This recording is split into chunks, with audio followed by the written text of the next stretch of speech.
Assalamualaikum warahmatullahi wabarakatuh. Apa kabar teman-teman Kicomania? Semoga teman-teman Kicomania dalam keadaan sehat walafiat, tidak kurang suatu apapun.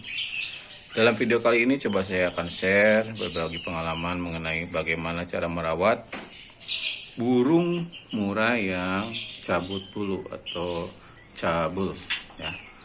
Itu bisa terjadi atau biasa terjadi di murai batu pada umumnya. Kenapa? Alasannya kenapa juga permasalahan itu bisa terjadi? Biasanya terjadi karena berbagai macam hal ya. Tapi kebanyakan hal itu bisa terjadi karena salah satunya adalah karena drop mental atau mentalnya sedang bermasalah. Mentalnya sedang bermasalah karena apa? Karena berbagai macam hal juga. Salah satunya adalah karena pada saat lomba dia tidak sedang keadaan baik dan tidak keadaan fit, dan mental si burung itu kena karena mungkin belum cukup umur, dan mungkin juga burung itu kurang kesiapan ya. Jadi itu salah satu penyebabnya. Penyebab yang lain adalah karena dari asupan gizinya yang kurang maksimal ya. Itu mungkin juga salah satu penyebab kenapa burung murai bisa cabut bulu. Atau juga yang lainnya adalah biasanya karena burung murai tersebut bermasalah dikarenakan kurang bersihnya dalam kita merawat burung tersebut, entah itu pada saat pemandiannya maupun juga di kandangnya. Kadang-kadang hal itu bisa terjadi, bisa ada di burung murai kita ya. Jadi itu bukan sesuatu yang aneh. Dan bagaimana cara untuk menormalkan kembali? Bagaimana juga cara untuk menstabilkan, mengkondisikan seperti burung sehat pada umumnya. Jadi ada beberapa treatment atau juga ada beberapa hal yang biasa kita lakukan pada saat burung tersebut mempunyai yang permasalahan tersebut. Itu biasanya kita dapati dari burung-burung, bukan dari rawatan kita ya. Kalau yang rawatan kita dari kecil itu biasanya alhamdulillah sampai dia dewasa tidak ada masalah. Biasanya saya merawat burung-burung dari pembelian ataupun juga dari tukar tambah dengan teman-teman Kicomania. Jadi saya dapat burung bermasalah, saya rawatin dan alhamdulillah burung tersebut bisa normal kembali dan bisa kembali sehat. Ini yang biasa saya lakukan. Jadi sebetulnya bisa dibilang tidaklah sulit dan tidaklah juga susah. Yang penting kita perlu kesabaran, perlu juga konsistensi untuk merawat burung yang sedang bermasalah tersebut. Hal yang saya lakukan biasanya saya kembalikan ke pola rawatan yang memang seharusnya dilakukan untuk burung agar sehat ya. Apa aja? Ya Pak. Pertama, pagi-pagi burung tersebut saya embunkan.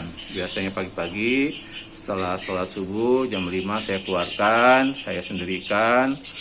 Minumannya sama makanannya saya keluarkan. Sebelum dia saya embunkan, biasanya saya kasih makan dulu. Biasanya saya kasih jangkrik 3 ekor. Dan settingannya di sini biasanya tidak terlalu tinggi ya. Biasanya cuman paling banyak 10 ekor sampai dengan paling sedikit 5 ekor, biasanya seperti itu. Nah, diembunkan dari jam 5 sampai jam 7 lah. Jam 7 itu saya tarik dulu sebentar, lalu saya kasih makan F ya. Saya kasih jangkrik lagi, saya dorong lagi, biasanya 5. Dari tadi misalnya 3 atau 2 pertama sebelum dia saya embun. Nah, setelah diembun jam 7-an itu saya kasih lagi jangkrik 5. Setelah dikasih jangkrik ya kan, lalu saya jemur tipis saja, nggak usah terlalu kenceng ya. Jemur tipis saja di jari jam 7, paling lama sampai jam 8 lah cukup. Yang penting dia posisinya kena sinar matahari. Kenapa perlu ada kena sinar matahari? Itu memang habitatnya ya. Yang namanya makhluk hidup itu tetap harus kena sinaran matahari yang cukup. Nah, setelah penjemuran biasanya saya lakukan umbaran ya. Umbaran ya seperti ini nih, saya umbar. Nah, saya gebrak, biarin aja. Ini hanya sekedar contoh ya. Ini bukan burung yang bermasalah, ini sih burung sehat. Jadi sebagai contoh, saya umbar mulai dari jam 8 sampai sore, sampai jam 4. Nah, saya angkat jam 4. Nah, jam 4 biasanya saya kasih EF lagi. Biasanya saya kasih 5 sampai dengan 10 biasanya. Saya lihat dulu kondisi daripada burung tersebut. Kalau memang terlalu tinggi saya turunkan, cuma di 7 atau dikurangi juga nggak masalah juga ya. Dan sesekali saya kasih kroto di hari Senin dan Kamis. Itu biasa saya kasih kroto, saya campur kalsium, campur minyak ikan sedikit ya kan, lalu saya berikan. Itu saya rutin kasih setiap hari Senin dan Kamis ya. Lanjut untuk perawatan mandi. Perawatan mandi biasanya dilakukan kapan? Nah, saya biasanya dilakukan sore hari biasanya. Sore hari, kenapa saya lakukan sore hari? Agar pada saat dia malam, menuju malam ya, posisi si burung tersebut kondisinya fresh, enak, nyaman gitu kan. Tidak kondisi panas, karena kondisi kadang-kadang tidak baik ya. Tapi kembali lagi kita lihat kondisi di luar, apakah memang dalam kondisi yang memang sedang bagus sinaran mataharinya. Kalau misalnya sedang hujan sih jangan dimandikan dulu ya, paling banyak 2 kali. Jadi sama seperti pada saat saya berikan kroto, dari kroto Senin dan Kamis, paling banyak saya kasih mandi juga cuma 2 kali, Senin dan Kamis juga sore, biasanya jam 4 ya, pada saat pemberian makan sore. Nah, lanjut ke malam saya biasanya full kodong, full masteran, kecil-kecil aja, tidak perlu kencang-kencang masterannya, yang penting ada gitu ya. Kalau yang untuk pakai MP3.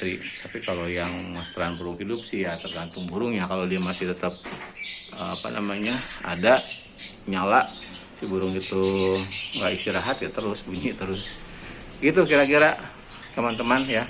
Itu yang biasa saya lakukan untuk hal-hal yang paling standar. Jadi saya kembalikan lagi, rawatan tersebut adalah ke perawatan dasar dari apa yang diperlukan oleh murai.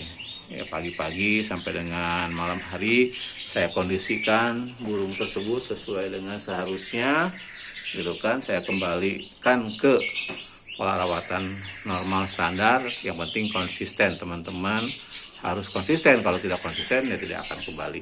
Nah, pertanyaannya lagi, bagaimana kalau misalnya burung tersebut masih tetap cabul?